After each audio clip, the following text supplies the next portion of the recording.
So we've officially been in Australia for 2 weeks now. We spent just under a week in Melbourne and just over a week now in Warrnambool, settling into the house. As you can see here, it's a beautiful place, probably a bit bigger than we need, but we absolutely love it. We spent the first few days in Melbourne where we flew into doing endless furniture shopping trips. IKEA being one of the most stressful moments of my entire life, and lots of hunting down second-hand furniture on Facebook, which was good fun. Lots of hiring cars to go and pick it up, lots of price negotiation, all that kind of good stuff. And a big shout out to Jack and the Genie, who drove it all down in this huge van. We actually hired a Sprinter, but when we went to pick it up, we had this massive Arctic thing, which Jack had to drive the 3 and a bit hour journey from Melbourne to Warrnambool. So big shout out for that. Jack and the Genie went down with Oliver in the van, and me and Sarah and Ellie went on the train, which was about 3.5 hours. So it was quite a smooth travel really, and it's nice to know we can get back and forth from Melbourne quite easily. Today's big win was finally getting internet.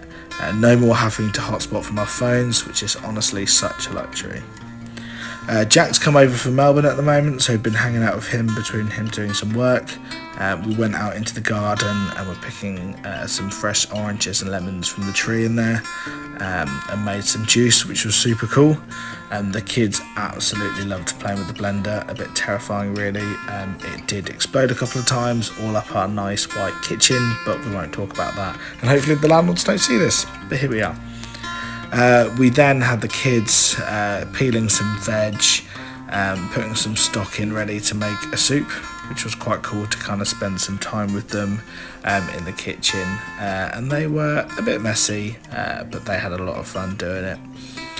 Once we had that, we hopped on our bikes and went along our favourite cycle track, which runs just along the beach on a very sunny day here in Warrnambool to the park. The park at Lake Batobe is amazing, it's actually huge, and there's so much there for the kids to do, and I can feel it already quickly becoming a favourite spot for them to be. The weather here is different. It's been pretty wet this week, but it's consistently quite warm and quite sunny. So when it is raining, they're kind of these quick blasts that you dry off from pretty quickly if you get caught in it. And it's nice to have that lovely sea breeze. So even when it does rain, it's still feeling light and fresh. And looking back for the first 2 weeks in Australia, what we've managed to achieve was a lot more than I think we thought we would have by this point. However, we are starting to miss home a little bit. It still kind of feels like we're on this 3-week holiday and we're going to be coming back to see you all soon. Which is kind of sad, but here's to week 3, because if it's going to be anything like the last 2 weeks, it's going to be magical.